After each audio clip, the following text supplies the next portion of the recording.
ಆತ್ಮೀಯ ವಿದ್ಯಾರ್ಥಿಗಳೇ, ತಮಗೆಲ್ಲರಿಗೂ ಬೆಳಗಿನ ಶುಭಗಳು.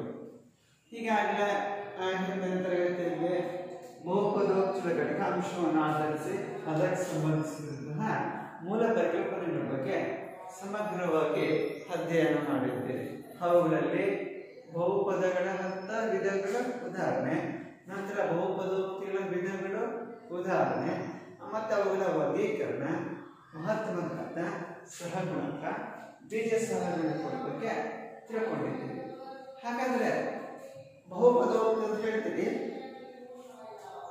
ಋಣಾತ್ಮಕವಲ್ಲದ ಪೂರ್ಣಾಂಕ ಘಾತ ಸೂಚಿಯನ್ನು ಹೊಂದಿರುವ ಬೀಜೋಕ್ತಿಯನ್ನು ಬಹುಪದೋಕ್ತಿ ಅಂತ ಕರೀತೇವೆ. ಸಾಮಾನ್ಯವಾಗಿ ಬಹುಪದೋಕ್ತಿಯನ್ನ P of X, F of X, Q of Y ಈ ರೀತಿ ಸೂಚಿಸುವಂತಹ ಒಂದು ವಾಡಿಕೆ ಹೆಚ್ಚಾಗಿದೆ. ಹಾಗಿದ್ದಾಗ ಆ ಬಹುಪದೋಕ್ತಿಯ ಶೂನ್ಯತೆಗಳನ್ನು ಕಂಡುಹಿಡಿಯುವ ಮುನ್ನ ಆ ಬಹುಪದೋಕ್ತಿಗಳಿಗೆ ಒಂದು ನಿರ್ದಿಷ್ಟ ಸಾಂಖ್ಯಿಕ ಬೆಲೆಗಳನ್ನು ಅಥವಾ ಪೂರ್ಣ ಸಂಖ್ಯೆಗಳನ್ನ ಪೂರ್ಣಾಂಕ ನೀಡಿದಾಗ ಆ ಬಹುಪದೋಕ್ತಿಯ ಬೆಲೆ ಎಷ್ಟಾಗ್ತದೆ ಅನ್ನೋದನ್ನ ಕಂಡುಹಿಡಿಯೋಣ. ಅಲ್ಲ ಮಕ್ಕಳೇ, ಹಿಂದಿನ ಹಳೆಯ ಪಠ್ಯಕ್ರಮಗಳಲ್ಲಿ ಇವುಗಳನ್ನ ಉತ್ಪನ್ನ ವಾಕ್ಯಗಳು ಅಂತ ಹೇಳ್ತಾ ಇದ್ವಿ, ಗಣಾಂಕಗಳಿಗೆ ಸಂಬಂಧಪಟ್ಟಂತೆ ಅಧ್ಯಾಯದಲ್ಲಿ. ಇಲ್ಲಿ ಇದನ್ನ ಬಹುಪದೋಕ್ತಿಯಲ್ಲಿದ್ದಾಗ ಪ್ರಶ್ನೆ ಈ ರೀತಿ ಇದೆ: ಚರಾಕ್ಷರಗಳಿಗೆ ಸೂಚಿಸಿದ ಬೆಲೆಗಳಿಗೆ ಈ ಕೆಳಗಿನ ಬಹುಪದೋಕ್ತಿಗಳಿಗೆ ಬೆಲೆಗಳನ್ನು ಕಂಡುಹಿಡಿಯಿರಿ ಅಂತ ಇದೆ. ಮೊದಲನೇ ಪ್ರಶ್ನೆ ಈ ರೀತಿ ಇದೆ: P of X equals 5x square minus 3x plus 7.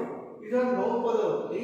ಈ ಬಹುಪದೋಕ್ತಿ ಒಂದು ಚರಾಕ್ಷರಗಳ ಬಹುಪದೋಕ್ತಿ ಆಗಿದ್ದು ಆ ಚರಾಕ್ಷರ x ಆಗಿದೆ, ಮಹತ್ವಘಾತ 2. ಹಾಗಿದ್ದಾಗ ಬಹುಪದೋಕ್ತಿಯಲ್ಲಿದೆ ವರ್ಗ ಬಹುಪದೋಕ್ತಿ. ಹಾಗಿದ್ದಾಗ ಆ ವರ್ಗ ಬಹುಪದೋಕ್ತಿ ಚರಾಕ್ಷರದ ಬೆಲೆ ಏನಿದೆ 1. ಆ ಚರಾಕ್ಷರದ ಬೆಲೆಯನ್ನು ಬಹುಪದೋಕ್ತಿ ಆದೇಶ ಮಾಡಿದಾಗ ಅದರ ನಿರ್ದಿಷ್ಟವಾದ ಬೆಲೆ ಸಿಗುತ್ತೆ. ಅಂದ್ರೆ x = 1 ಆದಾಗ ಅಂದಾಗ ಬಹುಪದೋಕ್ತಿಯಲ್ಲಿ ಚರಾಕ್ಷರ x ಇರುವ ಜಾಗಕ್ಕೆ 1ರ ಬೆಲೆಯನ್ನು ಆದೇಶ ಮಾಡಿ. ಹೀಗೆ ನೋಡಿ,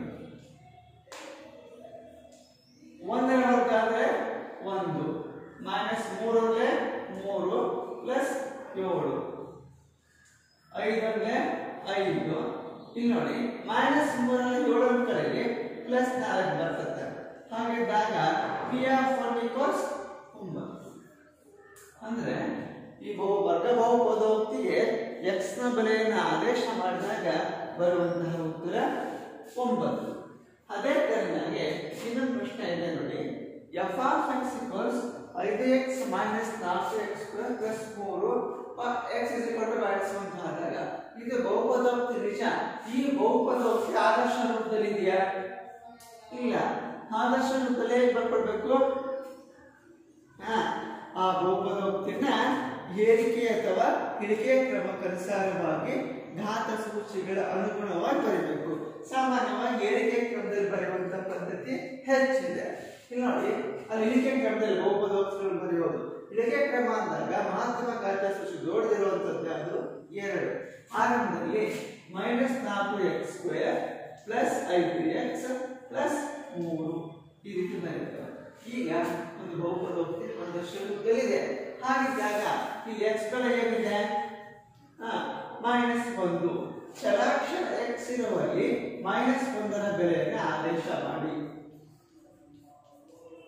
ಹೀಗೆ ಇದನ್ನ ರಸ್ಮೀಕರಿಸಿ -1ರ ವರ್ಗ ಪ್ಲಸ್ 1 ಅಲ್ವಾ? Plus into minus minus, 5 5 plus 3 ಅಲ್ವಾ?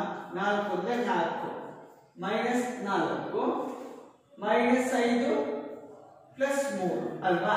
ಹೀಗೆ ನೋಡಿ, ಸಂಪೂರ್ಣವಾಗಿ ಇಲ್ಲಿ 2 ಸಜಾತಿ ಚಿಹ್ನೆಗಳಿದೆ.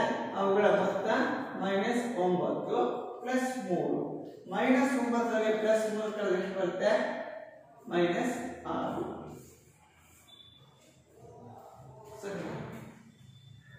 ಅದೇ ತರನಾಗಿ q of y equals y square minus y plus 1 ಅಂತ ಹೇಳ್ತಾರೆ. ಇದು ಆದರ್ಶ ರೂಪದಲ್ಲಿದೆ. ಅಲ್ಲಿ y ನ ಬೆಲೆ ಎಷ್ಟಿರಬೇಕು? 2 ಇರಬೇಕು. y ಗೆ 7ನ ಆದೇಶ ಮಾಡಿ. ಹಾಗಿದ್ದಾಗ 7ರ ವರ್ಗ ಅಂದ್ರೆ 4, -2 ಪ್ಲಸ್ 1. ಈಗ ಮೂಲಕ್ಕೆ ಆಧರಿಸಿ ಸಂಕ್ಷೇಪಿಸಿ. 4 2 ಪ್ಲಸ್ 1 2ಕ್ಕೆ 1 ಸೇರಿಸಿ 3. ಈ ರೀತಿ ಯಾವುದೇ ಒಂದು ಬಹುಪದೋಕ್ತಿ ನೀಡಿದಾಗ ಅವುಗಳನ್ನ ಬೆಲೆಗಳನ್ನು ಕಂಡುಹಿಡಿತೇವೆ. ಸೊ ಈ ಬಹುಪದೋಕ್ತಿಯಲ್ಲಿ ಬೆಲೆಗಳನ್ನು ಕಂಡುಹಿಡಿದಾಗ ಎಲ್ಲವೂ ಕೂಡ ಒಂದು ಗುಣಾಂಕಗಳ ರೂಪದಲ್ಲೇ ಬರ್ತದೆ. ಆದರೆ ಕೆಲವೊಂದು ಸಂದರ್ಭದಲ್ಲಿ ಆ ಬಹುಪದೋಕ್ತಿ ಮೌಲ್ಯ 0ಕ್ಕೆ ಸಮನಾದರೆ ಅದು ಆ ದತ್ತ ಬಹುಪದೋಕ್ತಿಯು ಶೂನ್ಯತೆಗಳನ್ನು ಹೊಂದಿದೆ ಅಂತ ಹೇಳ್ತೇವೆ. ಶೂನ್ಯತೆಗಳಿಗೆ ಸಾಗುವ ಮುನ್ನ ಕೆಲವೊಂದಿಷ್ಟು ಪ್ರಶ್ನೆಗಳನ್ನು ಇದೇ ರೀತಿ ಅವುಗಳ ಚರಾಕ್ಷರಗಳ ಬೆಲೆಗಳ ಅನುಸಾರವಾಗಿ ಆ ದತ್ತ ಬಹುಪದೋಕ್ತಿಗಳ ಬೆಲೆಗಳನ್ನು ಕಂಡುಹಿಡಿಯುವ ವಿಧಾನದ ಸಮಸ್ಯೆಗಳನ್ನ ಗೃಹ ಕೆಲಸಕ್ಕೆ ತಗೊಳ್ತೀರಲ್ವಾ? ಮಕ್ಕಳ ಗೃಹ ಕೆಲಸಕ್ಕೆ ಪ್ರಶ್ನೆ ತಗೊಳ್ಳಿ. ಮೊದಲನೇ ಪ್ರಶ್ನೆ, P of X equals 5x - 4x² + 3 x = 0. ಎರಡನೇ ಪ್ರಶ್ನೆ, F of X equals 2 + t + 2t² - t x = 2 ಆದಾಗ. ಮೂರನೇ ಪ್ರಶ್ನೆ, P of X equals x - 1 × x + 1 x = ಆದಾಗ ಆ ಚರಾಕ್ಷರಗಳ ಬೆಲೆಗಳಿಗೆ ಅನುಸಾರವಾಗಿ ಬಹುಪದೋಕ್ತಿಗಳ ಬೆಲೆಗಳನ್ನು ಕಂಡುಹಿಡಿಯಿರಿ.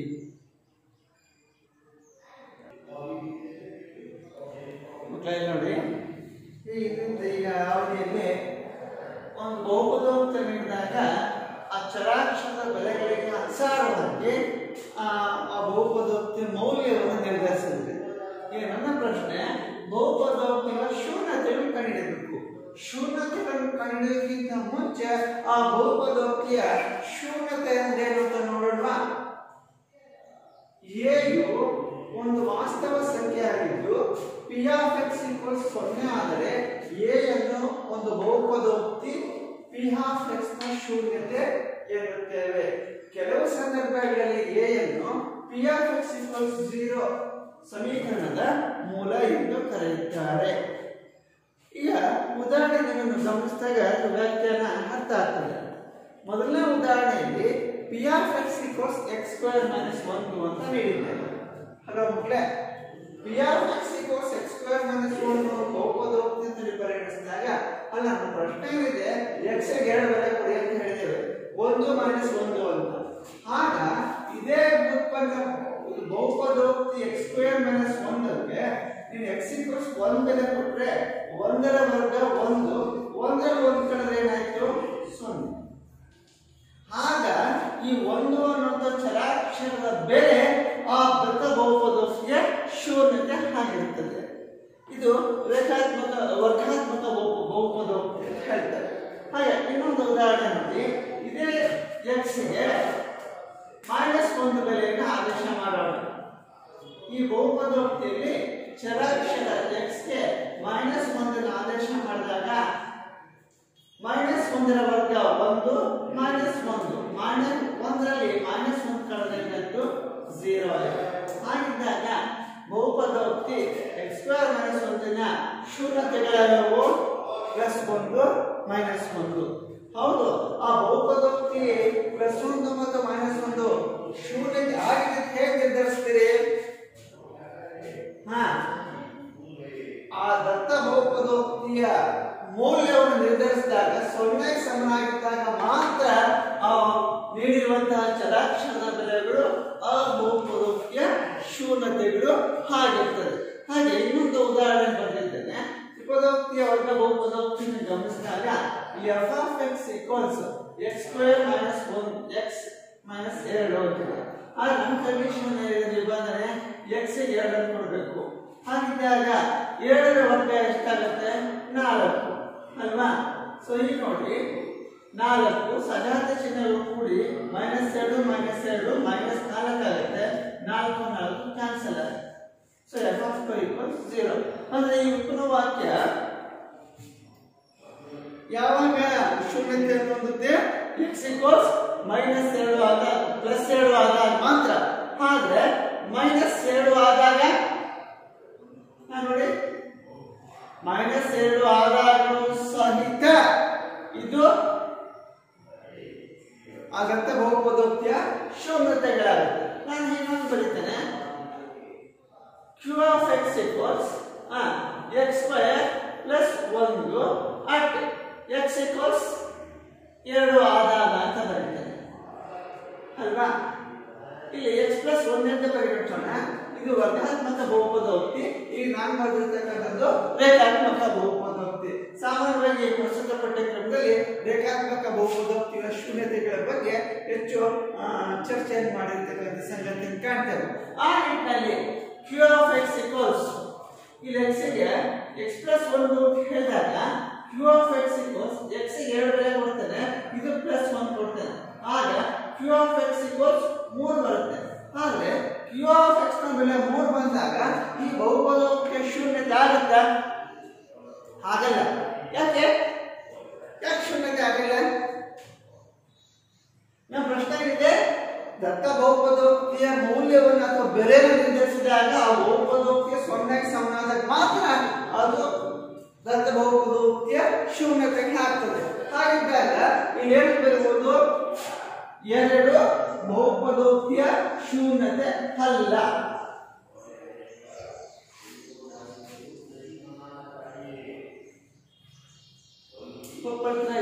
ಹಾಗಾದ್ರೆ ಇವೆರಡು ಏನಾಯಿತು?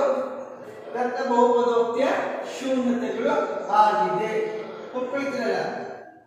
1 ಮೈನಸ್ 1 ಶೂನ್ಯತೆ ಬಹು p of x ನ ಶೂನ್ಯತೆಗಳನ್ನು ಹೊಂದಿದೆ ಅಲ್ವಾ? ಹಾಗಾಗಿ ಎರಡನೇ ಪ್ರಶ್ನೆ ನೋಡಿ, 1 ಮೈನಸ್ 1 ಆಯ್ತಲ್ವಾ? ಎರಡನೇ ಪ್ರಶ್ನೆ ಇದೆ, x equals 2 ಆದಾಗ f of x ಶೂನ್ಯತೆಗಳನ್ನು ಹೊಂದಿದೆ. ಅರ್ಥ ಇದೆ ಮಕ್ಕಳೇ? ಇನ್ನೊಂದು ಉದಾಹರಣೆ ಹೇಳ್ತಾನೆ. ಈ ಉದಾಹರಣೆ ಈ ರೀತಿ ಬರ್ತದೆ ನೋಡಿ.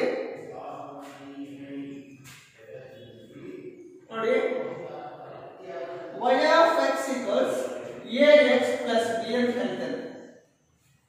ಹೌದು, ನೀವು ಹೇಳ್ತೀರಿ ಸರ್ ಇದೊಂದು ರೇಖಾತ್ಮಕ ಸಮೀಕರಣ, ರೇಖಾತ್ಮಕ ಬಹುಪದೋಕ್ತಿ ಅಂತ ಹೇಳ್ತೀರಿ. ಈ ರೇಖಾತ್ಮಕ ಬಹುಪದೋಕ್ತಿ ಅಂದಾಗ ಇದರ ಶೂನ್ಯತೆಗಳು ಕಂಡುಹಿಡಿಯೋಣ. ನೋಡಿ ಮಕ್ಕಳೇ, ಯಾವಾಗ ಶೂನ್ಯತೆಗಳನ್ನು ಕಂಡುಹಿಡಿದಿರಿ? ಹಟ್ x equals 0 ಆದಾಗ ಅಲ್ವಾ? 0 ಆದಾಗ ax plus b equals 0, ax equals minus b.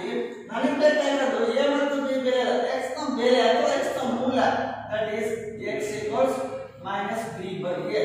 ಇದನ್ನ ಆ ಬಹುಪದೋಕ್ತಿ ಶೂನ್ಯತೆ ಅಂತ ಹೇಳ್ತೇವೆ. ಹೌದು, ಇದು ಈ ಬಹುಪದೋಕ್ತಿಯು ಶೂನ್ಯತೆಯನ್ನು ಹೊಂದಿದೆ ಅಂತ ಹೇಳಬೇಕಾದ್ರೆ y equals ax plus b ಅಂತ ಹೇಳ್ತಿರ್ತಾನೆ. ಯಾವಾಗ x equals minus b by a ಆದಾಗ ಇಲ್ಲಿ x ಇರುವ ಜಾಗಕ್ಕೆ minus b by a ನ ಆದೇಶ ಮಾಡಿ ಅಲ್ವಾ ಮಕ್ಕಳೇ? a ಕ್ಯಾನ್ಸಲ್ ಆಯ್ತು, ಹೊರ ಗುಣಾಕಾರ ಮಾಡಿದಾಗ ಅಲ್ಲಿ ಉಳಿಯುವಂತ ಸಂಗತಿ ಏನು ಉಳಿಯುತ್ತೆ ನೋಡಿ, minus a plus b. ಸರಿನಾ? ಈ ರೀತಿ ಸಾಮಾನ್ಯವಾಗಿ ಬರ್ತದೆ ಅಲ್ವಾ? ಇದನ್ನ ಈ ಬಹುಪದೋಕ್ತಿ ಬೆಲೆಗಳನ್ನು ಆದೇಶ ಮಾಡಿದಾಗ ಬರುವಂತಹ ಬೆಲೆ ಅಂತ ಕೂಡ ಹೇಳ್ತೇವೆ. ಇದನ್ನ ದತ್ತ ಬಹುಪದೋಕ್ತಿ ಶೂನ್ಯತೆ ಅಂತ ಹೇಳ್ತೇವೆ. ಆ ಶೂನ್ಯತೆಯನ್ನು ಆದೇಶ ಮಾಡಿದಾಗ ಬರುವಂತಹ ಮೌಲ್ಯ ಅಂತ ಕೂಡ ಹೇಳ್ತೇವೆ. ಸರಿಯಾ? ಹಾಗಿದ್ದಾಗ ನನ್ನ ಪ್ರಶ್ನೆ, ಇದು x equals minus b by a ಅಂತ ಹೇಳಿದಾಗ ಇದು ರೇಖಾತ್ಮಕ ಬಹುಪದೋಕ್ತಿ. ಈ ರೇಖಾತ್ಮಕ ಬಹುಪದೋಕ್ತಿ ಎಷ್ಟು ಶೂನ್ಯತೆಗಳನ್ನು ಹೊಂದಿದೆ? ಹೌದು, ಬಂದಿರುವಂತದ್ದು ಎಷ್ಟಿದೆ? ಹೊಂದಿದೆ. ಹಾಗಾದ್ರೆ ವರ್ಗಾತ್ಮಕ ಬಹುಪದೋಕ್ತಿ ಅಂದಾಗ ಆ ವರ್ಗಾತ್ಮಕ ಬಹುಪದೋಕ್ತಿ ಎಷ್ಟು ಶೂನ್ಯತೆಗಳನ್ನು ಹೊಂದಿದೆ? ವರ್ಗಾತ್ಮಕ ಅಂದಾಗ ಋಣಾತ್ಮಕ ಘಾತ 2. ಯಾವುದೇ ಬಹುಪದೋಕ್ತಿಯ ಮಹತ್ತಮ ಘಾತ ಎಷ್ಟು ಸೂಚಿಸುತ್ತದೆ? ಗರಿಷ್ಠ ಘಾತ ಸೂಚಿ ಅಷ್ಟು ಆ ಬಹುಪದೋಕ್ತಿಯ ಶೂನ್ಯತೆಗಳನ್ನು ಹೊಂದಿರುತ್ತೆ. ಹಾಗಿದ್ದಾಗ ವರ್ಗಾತ್ಮಕ ಬಹುಪದೋಕ್ತಿಯು ಹೊಂದಿರುವಂತಹ ಶೂನ್ಯತೆಗಳ ಸಂಖ್ಯೆ 2. ಹಾಗಿದ್ರೆ ಘನಾತ್ಮಕ ಬಹುಪದೋಕ್ತಿ 3 ಅನ್ನೋ ಮಕ್ಕಳೇ ಈ ರೀತಿ ನಿರ್ಧರಿಸ್ತಾರೆ. ಈಗ ನನ್ನ ಮೊದಲನೇ ಪ್ರಶ್ನೆ, ಒಂದು ಬಹುಪದೋಕ್ತಿ ನೀಡ್ತೇವೆ, ಆ ಬಹುಪದೋಕ್ತಿಗಳ ಶೂನ್ಯತೆಗಳು ಓದಿದ್ದೇವೆ ಇಲ್ಲ ಅಂತ ಪರೀಕ್ಷಿಸಬೇಕು. ಒಂದು ಸಂದರ್ಭ, ಇನ್ನೊಂದು ಸಂದರ್ಭದಲ್ಲಿ ಒಂದು ಬಹುಪದೋಕ್ತಿಗಳು ನೀಡ್ತೇವೆ, ಆ ಬಹುಪದೋಕ್ತಿಗಳ ಶೂನ್ಯತೆಗಳು ಯಾವುವು ಅಂತೇಳಿ ಪತ್ತೆ ಹಚ್ಚಬೇಕು. ಹಾಗಿದ್ದಾಗ ಅಂತ ಕೆಲವು ಸಮಸ್ಯೆಗಳನ್ನ ಬಿಡಿಸಲಿಕ್ಕೆ ಪ್ರಯತ್ನ ಮಾಡ್ತಿರಲ್ವಾ ಮಕ್ಕಳ? ಪ್ರಶ್ನೆ ಈ ರೀತಿ ಇದೆ ನೋಡಿ. ಈ ಕೆಳಗಿನವುಗಳಲ್ಲಿ ಸೂಚಿಸಿದ ಬಹುಪದೋಕ್ತಿಗಳ ಶೂನ್ಯತೆಗಳನ್ನು ಪರಿಶೀಲಿಸಿ ಅಲ್ಲ ಮಕ್ಕಳೇ? ಹಾಗಿದ್ದಾಗ ಮೊದಲನೇ ಪ್ರಶ್ನೆ, P of X equals 3x plus 1. ಇಲ್ಲಿ 2 ಡಾಟ್ ಇಟ್ಟಿದ್ದೇವೆ, ಫಾರ್ವರ್ಡ್ ಡ್ಯಾಶ್ ಇದೆ, ಸಚ್ ದಟ್ ಅಂತ ನಾವು ಓದಬೇಕನ್ನ. P of X equals 3x plus 1 such that x equals -1/3. ಹಾಗಿದ್ದಾಗ ಆರಂಭದಲ್ಲಿ ವಿಶ್ಲೇಷಣೆ ಮಾಡುವಾಗ ಹೇಳಿದ್ದೇವೆ, ಇಲ್ಲಿಗೆ ಈ ಬಹುಪದೋಕ್ತಿಯಲ್ಲಿ x ನ ನಿರ್ಧಾರಿತ ಮೌಲ್ಯ -1/3. ಈ -1/3 x ಇರೋ ಜಾಗಕ್ಕೆ ಆದೇಶ ಮಾಡಿ ಅಲ್ವಾ? ಈಗ ಅಲ್ಲಿ ಓರೆ ಗುಣಾಕಾರ ಮಾಡಿದಾಗ ಬಲಪಾರ್ಶ್ವದಲ್ಲಿ 3 3 ಕ್ಯಾನ್ಸಲ್ ಆಗುತ್ತೆ, plus into minus -1 plus 1. So -1 ರಲ್ಲಿ ಪ್ಲಸ್ 1 ಕಳೆದ್ರೆ ನಿಮಗೆ ಏನು ಬರ್ತದೆ? 0 ಬರ್ತದೆ. ಹೌದು, ಈ ಬಹುಪದೋಕ್ತಿಯ ನಿರ್ಧರಿತ ಮೌಲ್ಯ 0ಕ್ಕೆ ಸಮನಾದಾಗ ಆ ದತ್ತ ಬಹುಪದೋಕ್ತಿ ಏನನ್ನು ಹೊಂದಿದೆ? ಶೂನ್ಯತೆಯನ್ನು ಹೊಂದಿದೆ. Therefore, p of x ಗೆ p of x ಶೂನ್ಯತೆಯನ್ನು ಹೊಂದಿದೆ. ದತ್ತ ಬಹುಪದೋಕ್ತಿಯು x -1/3 ಆದಾಗ p of x ಶೂನ್ಯತೆಯನ್ನು ಹೊಂದಿದೆ. p of x ಅಂತ ಹೇಳ್ತಾ ಇದೀವಿ. p of x ಅಂದ್ರೆ ಯಾವುದು? ಬಹುಪದೋಕ್ತಿ ಅಂತ ಅರ್ಥ.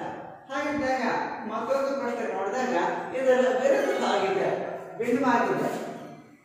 f of x ಅಂದಾಗ x ಬೆಲೆ 4/5.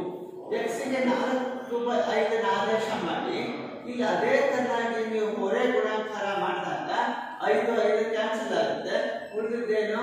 4 - 5. ಇದೊಂದು ಅಭಾಜ್ಯ ಸಂಖ್ಯೆ ನಿಮಗೆ ಉಂಟಾದಾಗ ಇದು ಯಾವುದೇ ಶೂನ್ಯತೆಗಳನ್ನು ಹೊಂದಿಲ್ಲ. ಯಾಕೆ? ಯಾವ ಶೂನ್ಯತೆಗಳನ್ನು ಹೊಂದಿರ್ತದೆ? f of x 0ಗೆ ಸಮನಾಗಿದ್ರೆ ಮಾತ್ರ ಶೂನ್ಯತೆಗಳನ್ನ ಹೊಂದಿರ್ತದೆ ಅಂತ ಹೇಳ್ತೇವೆ. ಈಗ ನೀವು ಇದರ ತೀರ್ಮಾನವನ್ನು ಹೇಳಬೇಕು. x = 4/5 ಆದಾಗ f of x ಶೂನ್ಯತೆಗಳನ್ನು ಹೊಂದಿರುವುದಿಲ್ಲ. ಶೂನ್ಯತೆಗಳನ್ನು ಹೊಂದಿರುವುದಿಲ್ಲ. ಹಾಗಿದ್ದಾಗ x ನ ಬೆಲೆ ಯಾವುದನ್ನು ಹೊಂದಿದಾಗ ಅಥವಾ ಏನನ್ನು ನಿರ್ಧರಿಸಿದಾಗ ಆ ಬಹುಪದೋಕ್ತಿ ಶೂನ್ಯತೆಯನ್ನು ಹೊಂದಿರುತ್ತದೆ? ಹೌದು, ಇಲ್ಲಿ 4/5 ಇದೆಯಲ್ಲ, 4/5 ಬದಲಾಗಿ 5/5 ಅಂತಿದ್ರೆ ಆಗ ಆ ಒಂದು ಬಹುಪದೋಕ್ತಿ ಶೂನ್ಯತೆಯನ್ನು ಹೊಂದಿರುತ್ತದೆ. ಹಾಗಿದ್ದಾಗ ಮತ್ತೊಂದು ಪ್ರಶ್ನೆ, ಮೂರನೇ ಪ್ರಶ್ನೆ ಈ ರೀತಿ ಇದೆ ನೋಡಿ. p of x equals lx plus m such that x equals -m/l. ಇಲ್ಲಿ x ಇರೋ ಜಾಗಕ್ಕೆ -m/l ಆದೇಶ ಮಾಡಿ l × -m/l plus m ಅನ್ನೋ ಮಕ್ಕಳೇ. ಈಗ ಇಲ್ಲಿ ಹೊರೆ ಗುಣಾಕಾರ ಮಾಡಿ l ಮತ್ತು l ಕ್ಯಾನ್ಸಲ್ ಆಗುತ್ತೆ, ಇಲ್ಲಿ ಉಳಿದಿರುವ ಸಂಗತಿ -m plus m. ಸೊ ವಿರುದ್ಧ ಚಿಹ್ನೆಗಳನ್ನು ಹೊಂದಿರುವ ಚರಾಕ್ಷರಗಳು ಕ್ಯಾನ್ಸಲ್ ಆಗ್ತದೆ, ಉಳಿದಕ್ಕಂತ ಸಂಗತಿ 0 ಮಾತ್ರ ಉಳಿಯುತ್ತೆ. ಹೌದು, ಆ ದತ್ತ ಬಹುಪದೋಕ್ತಿ 0ಗೆ ಸಮನಾಗಿದ್ರೆ ಶೂನ್ಯತೆಗಳನ್ನು ಹೊಂದಿರುತ್ತೆ. ಆವಾಗ x = m/l ಆದಾಗ p of x ಶೂನ್ಯತೆಗಳನ್ನು ಹೊಂದಿರುತ್ತದೆ. p of x ಅಂದ್ರೆ ಬಹುಪದೋಕ್ತಿಗಳು ಶೂನ್ಯತೆಗಳನ್ನು ಹೊಂದಿರುತ್ತದೆ. ಸರಿನಾ ಮಕ್ಕಳೇ? ಈ ರೀತಿ ಸರಳವಾಗಿ ಬಿಡಿಸುವಂತಹ ಸಮಸ್ಯೆ ಇದೆ. ನಾವು ಆರಂಭದಲ್ಲಿ ಹೇಳಿದಾಗೆ ಇಲ್ಲಿ ಸಾಮಾನ್ಯವಾಗಿ ಶೂನ್ಯತೆಗಳು ಪರಿಶೀಲಿಸಿ ಶೂನ್ಯತೆಗಳು ಕಂಡುಹಿಡಿಯುವ ಸಂದರ್ಭದಲ್ಲಿ ಇಲ್ಲಿ ಪಠ್ಯಕ್ರಮದಲ್ಲಿ ಬಿಂಬಿತವಾಗಿರುವಂಥದ್ದು ರೇಖಾತ್ಮಕ ಬಹುಪದೋಕ್ತಿ ಮಾತ್ರ. ಹಾಗಿದ್ದಾಗ ಇಂಥ ರೇಖಾತ್ಮಕ ಬಹುಪದೋಕ್ತಿಗಳ ಶೂನ್ಯತೆಗಳನ್ನು ಪರೀಕ್ಷಿಸುವ ಸಮಸ್ಯೆಗಳನ್ನ ಗೃಹ ಕೆಲಸದಲ್ಲಿ ಒಂದೆರಡು ಸಮಸ್ಯೆಗಳು ಮಾಡ್ತಿರಲ್ವಾ ಮಕ್ಕಳ ಗೃಹ ಕೆಲಸಕ್ಕೆ ಈ ಪ್ರಶ್ನೆಗಳನ್ನು ತಗೊಳ್ಳಿ. ಈ ಕೆಳಗಿನವುಗಳಲ್ಲಿ ಸೂಚಿಸಿದ ಬಹುಪದೋಕ್ತಿಗಳ ಶೂನ್ಯತೆಗಳನ್ನು ಪರಿಶೀಲಿಸಿ. ಮೊದಲನೇ ಪ್ರಶ್ನೆ ಈ ರೀತಿ ಇದೆ. P of X equals X plus 1 into X minus 2 such that X equals 1 ಕಾಮ ಎಕ್ಸ್ ಈಕ್ವಲ್ಸ್ ಮೈನಸ್ 2. ಈ ಪ್ರಶ್ನೆಯಲ್ಲಿ ಎರಡು ರೀತಿಯ ಪ್ರಶ್ನೆಗಳಿದೆ. ಮೊದಲನೇ ಬಾರಿ ಪಿ ಆಫ್ ಎಕ್ಸ್ಗೆ 1ರ ಬೆಲೆಯನ್ನು ಹಾಕಬೇಕು, ನಂತರ ಎರಡನೇ ಬಾರಿ ಪಿ ಆಫ್ ಮೈನಸ್ 2 ಬೆಲೆಯನ್ನು ಹಾಕಬೇಕು. ಎರಡು ರೀತಿ ಹಾಕ್ತಾ ಕೂಡ ಅವುಗಳ ಶೂನ್ಯತೆಗಳನ್ನು ಪರಿಶೀಲಿಸಬೇಕು. ಎರಡನೇ ಪ್ರಶ್ನೆ P of X equals X square such that X equals 0 ನೇರ ಪ್ರಶ್ನೆ. ಮೂರನೇ ಪ್ರಶ್ನೆ P of X equals 3x square minus 1 such that X equals minus 1/√3 2/√3. ಅದೇ ತರನಾಗಿ P of X equals 2x plus 1 such that X equals 1/2. ಈ ನಾಲ್ಕು ಸಮಸ್ಯೆಗಳನ್ನ ಗೃಹ ಕೆಲಸದಲ್ಲಿ ಮಾಡ್ತಿರಲ್ವಾ. ಸಮಸ್ಯೆಗಳು ಸರಳವಾಗಿದೆ. ಇದರ ನಿರ್ಧಾರಿತ ಮೌಲ್ಯಗಳನ್ನು ತಿಳಿದುಕೊಂಡ್ರೆ ನೆಕ್ಸ್ಟ್ ಒಂದು ಬಹುಪದೋಕ್ತಿಗಳನ್ನು ಇಡ್ತೇವೆ. ಅದು ರೇಖಾತ್ಮಕ ಬಹುಪದೋಕ್ತಿ ಆಗ್ಬೋದು, ವರ್ಗಾತ್ಮಕ ಬಹುಪದೋಕ್ತಿ ಆಗ್ಬೋದು. ಆ ಬಹುಪದೋಕ್ತಿಗಳ ಶೂನ್ಯತೆಗಳನ್ನು ಕಂಡುಹಿಡಿಯುವ ವಿಧಾನವನ್ನು ತಿಳಿಯೋಣವೇ ಮಕ್ಕಳೇ. ಪ್ರಶ್ನೆ ಈ ರೀತಿ ಇದೆ ನೋಡಿ. ಬಹುಪದೋಕ್ತಿಗಳ ಶೂನ್ಯತೆಯನ್ನು ಕಂಡುಹಿಡಿಯಿರಿ. ಈ ಕೊನೆಯ ಘಟ್ಟಕ್ಕೆ ಬಂದಿದ್ದೇವೆ. ಶೂನ್ಯತೆಗಳ ಫಲಿತಾಂಶದಲ್ಲಿ ಈ ಒಂದು ಬಹುಪದೋಕ್ತಿಗಳು ಹೇಳಿದ್ದಾರೆ. ನೀವು ಇಂದಿನ ಸಮಸ್ಯೆ ಬಿಡಿಸುವಾಗ ಅದು ಬಹುಪದೋಕ್ತಿಗಳು ಶೂನ್ಯತೆಗಳು ಹೊಂದಿದೆ ಇಲ್ಲ ಅಂತೇಳಿ ಸಮರ್ಥನೆ ಮಾಡ್ಕೊಂಡ್ರು. ಯಾವಾಗ ಆ ಬಹುಪದೋಕ್ತಿ 0ಗೆ ಸಮನಾಗಿದ್ರೆ ದತ್ತ ಬಹುಪದೋಕ್ತಿಗಳು ಶೂನ್ಯತೆಗಳನ್ನು ಹೊಂದಿರುತ್ತೆ. 0ಗೆ ಸಮನಾಗಿಲ್ಲ ಅಂದ್ರೆ ಶೂನ್ಯತೆಗಳು ಹೊಂದಿಲ್ಲ ಅಂತ ಅರ್ಥ. ಬಟ್ ನಮ್ಗೆ ಇಲ್ಲಿ ಶೂನ್ಯತೆಗಳು ಹೊಂದಿದೆ ಇಲ್ಲ ಬೇಕಿಲ್ಲ. ನಮಗೆ ಬೇಕಾದ್ರೆ ಆ ಬಹುಪದೋಕ್ತಿ ಶೂನ್ಯತೆ ಯಾವುದು ಅಂತ ಅಷ್ಟೇ. ಓಕೆ, ಈಗ ಮೊದಲನೇ ಪ್ರಶ್ನೆ P of X equals X plus 5 ಅಂತಿದೆ. ಇದರ ಶೂನ್ಯತೆ ಕಂಡುಹಿಡಿಯಬೇಕಾದ್ರೆ ಪಿ ಆಫ್ ಎಕ್ಸ್ ಈಕ್ವಲ್ಸ್ ಏನಾಗಿರಬೇಕು? 0 ಆಗಿರಬೇಕು.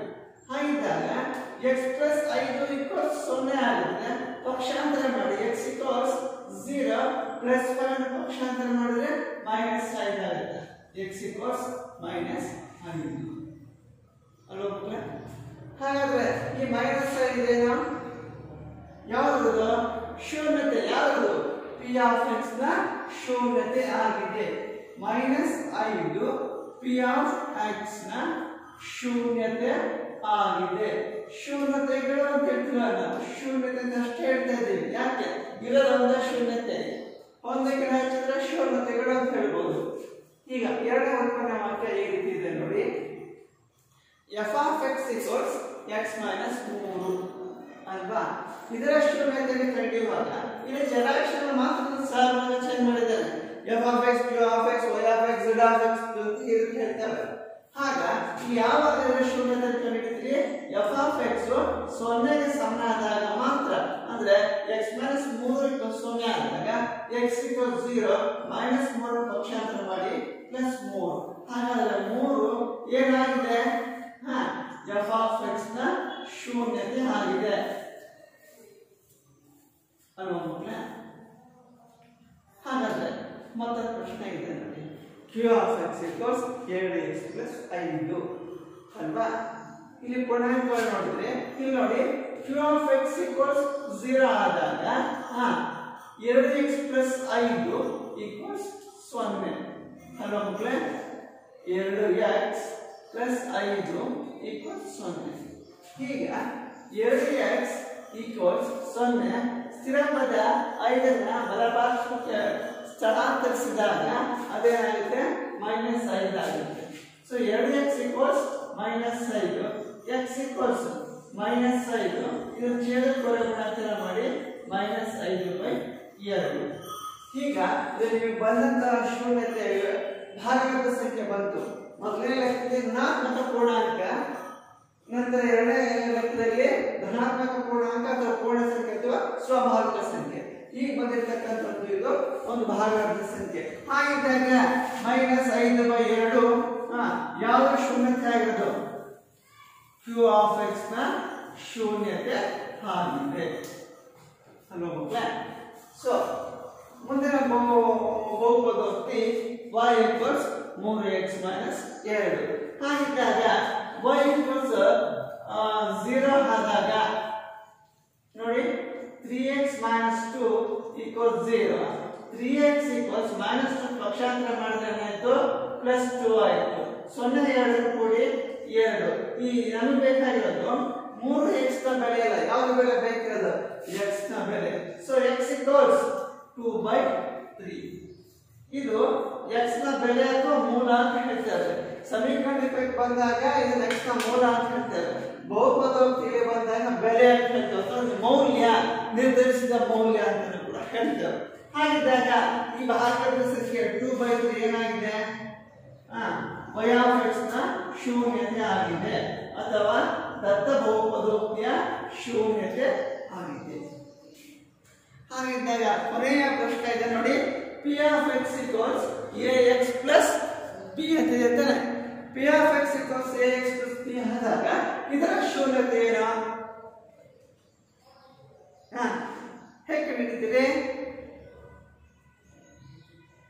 ನೋಡಿ, p of x equals ax plus b ಅಂದಾಗ p of x equals 0 ಆದಾಗ ಅಲ್ವಾ ಮಕ್ಕಳೇ, ax plus b equals 0 when ax equals 1. ಸ್ಥಳಾಂತರ ಮಾಡಿ 0 minus b, ax equals minus b, x equals minus b by a. So x equals minus b by a ಅನ್ನೋದು p of x ಬಹುಪದೋಕ್ತಿಯ ಶೂನ್ಯತೆ ಆಗಿದೆ. ಹಾಗಾದ್ರೆ ನಾವು ನಿರ್ಣಯಿಸಬಹುದು minus b by a p of x ನ ಶೂನ್ಯತೆ ಆಗಿದೆ. ಅಲ್ವಾ ಮಕ್ಕಳೇ, ನಾವು ಇದುವರೆಗೂ ರೇಖಾತ್ಮಕ ಬಹುಪದೋಕ್ತಿಯ ಶೂನ್ಯತೆ ಕಂಡುಹಿಡಿದ್ವಿ. ನೀವೆಲ್ಲ ರೇಖಾತ್ಮಕ ಬಹುಪದೋಕ್ತಿಯ ಶೂನ್ಯತೆ ಕಂಡುಹಿಡಿದಾಗ ಸಿಗುವಂತಹ ಶೂನ್ಯತೆಗಳ ಸಂಖ್ಯೆ 1. ಹಾಗಾಗಿ ವರ್ಗಾತ್ಮಕ ಬಹುಪದೋಕ್ತಿಯಲ್ಲಿ 2, ಧನಾತ್ಮಕ ಬಹುಪದೋಕ್ತಿಯಲ್ಲಿ 3 ಶೂನ್ಯತೆಗಳನ್ನ ಕಾಣ್ತೇವೆ. ಸ್ಥಿರ ಬಹುಪದೋಕ್ತಿಯಲ್ಲಿ ಆ ಪದನ ಹೇಳ್ತಾ ಇದೆ ಶೂನ್ಯ ಬಹುಪದೋಕ್ತಿ ಅಂತ. ಹಾಗಿದ್ದಾಗ ಅಲ್ಲಿ ಯಾವುದೇ ಶೂನ್ಯತೆಗಳು ಕಾಣಲಿಕ್ಕೆ ಸಾಧ್ಯ ಇಲ್ಲ. ಹಾಗೆ ಮಕ್ಕಳೇ, ಗೃಹ ಕೆಲಸದಲ್ಲಿ ಅಭ್ಯಾಸ 4.2 ಪುಟ ಸಂಖ್ಯೆ 65, 66 ಅಭ್ಯಾಸ 4.2ರಲ್ಲಿ ಹಲವಾರು ಸಮಸ್ಯೆ ಇವೆ. ಅವ್ರನ್ನ ಮಾಡಲಿಕ್ಕೆ ಪ್ರಯತ್ನ ಮಾಡ್ತಿರಲ್ವಾ?